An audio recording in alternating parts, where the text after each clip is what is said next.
어제짱 이슈가 있었던 업종 살펴보는 기업 이슈 시간입니다.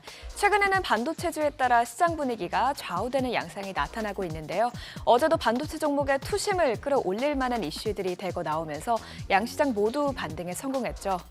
먼저 삼성전자는 지난달 mem콘 연설에서 올해 말에 10나노미터급 6세대 D램을 양산할 계획이라고 밝혔습니다.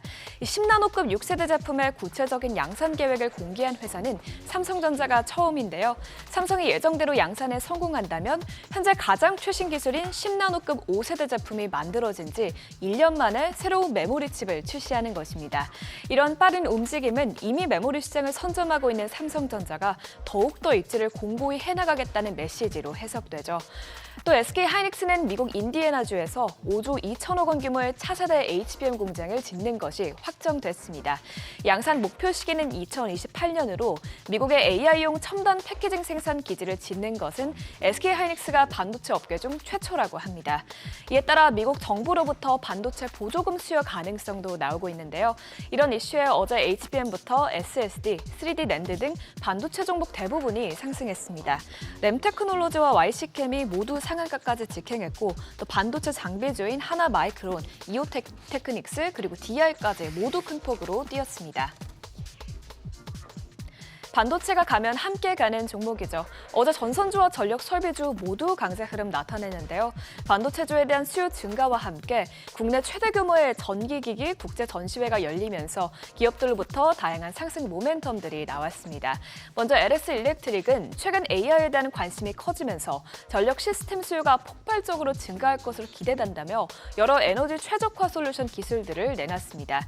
또한 일진전기는 친환경 중전기 제품을 내놓기도 했고 또 HD 현대일렉트릭 그리고 LS전선 등 전력 인프라 대기업들도 초격차 기술을 유지하겠다는 포부를 밝혔습니다.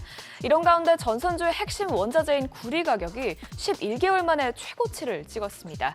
런던 금속거래소에 따르면 지난달 28일 기준 3개월 말 구리 가격은 톤당 8,867달러의 거래를 마쳤는데요. 모건 스탠리에서는 구리 가격이 연말에 톤당 1,200달러에 달할 것이라고 예상하기도 했죠. 구리값 상승은 전선주의 호재인데요. 이 같은 기대감 속에 어제 전력 인프라주들이 모두 강세 흐름 나타냈습니다.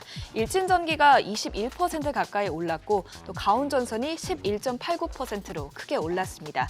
이어서 재룡전기 그리고 또 HD 현대일렉트릭은 각각 10%대 또 7%대 오르면서 52주 신고가를 경신했습니다.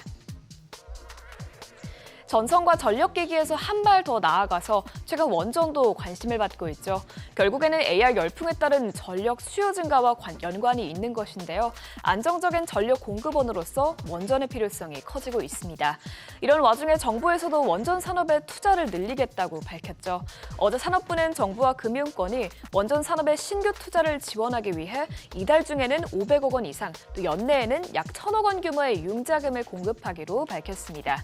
이번 융자금 지원안 등을 비롯해서 최남원 산업부 2차관은 올해 회복세에 접어든 원전 산업이 도약할 수 있도록 정부가 아낌없이 지원하겠다고 전했습니다. 아울러 신규 원전 건설을 담은 제11차 전기본도 이르면 이번 달에 나올 예정인데요. 전력 수요 증가와 맞물려서 몇 년 동안 침체기를 보낸 원자력 산업이 다시 빛을 보게 될지 기대감이 커지고 있습니다. LS 일렉트릭이 13%대 급등했고요. 또 S&T 에너지와 효성중공업이 각각 11%대, 8%대 올랐습니다. 이외에도 우진엔텍과 에이프로젠이 모두 7%대 상승세를 기록했습니다. 올해 초 애플카 프로젝트를 전격 중단한 애플이 새로운 먹거리 사업으로 가정용 로봇을 택한 것으로 알려졌습니다. 어제 블룸버그 통신은 애플이 새로운 성장 동력을 찾아야 한다는 압박 속에서 이 같은 결정을 내렸다고 전했죠. 아직 이 프로젝트는 비밀리에 추진되고 있어 실제로 어떤 식으로 로봇이 구현될지는 명확하지 않지만 애플은 집 안팎에서 사용자들 따라다닐 수 있는 모바일 로봇과 함께 이를 활용한 디스플레이 개발을 연구하고 있다고 외신은 밝혔습니다. 과거에 애플은 자동차, 가정, 그리고 혼합 현실이라는 세 가지 분야를 중심으로 미래 사업이 전개될 것이라고 강조했었는데요.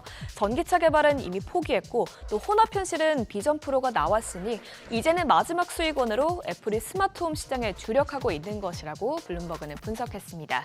아마존도 뛰어든 스마트홈 시장에 애플이 불씨를 키워줄지 기대되는데요. 이런 소식에 어제 국내 로봇주, 스마트홈, 그리고 애플 관련주까지 들썩였습니다. 이삭 엔지니어링이 8.4% 6.48%, 두산이 7.03% 올랐고요. 또 우리기술은 6.88%, 유일로보틱스는 변압기 관련 사업까지 추가한다는 소식이 나오면서 2%대 상승했습니다. 지금까지 어제장 이슈 살펴봤습니다. 오늘은 삼성전자의 잠정 실적부터 미국의 고용보고서까지 중요한 일정들이 예정돼 있으니 이에 예의주시하시면서 투자 전략 세우시길 바랍니다.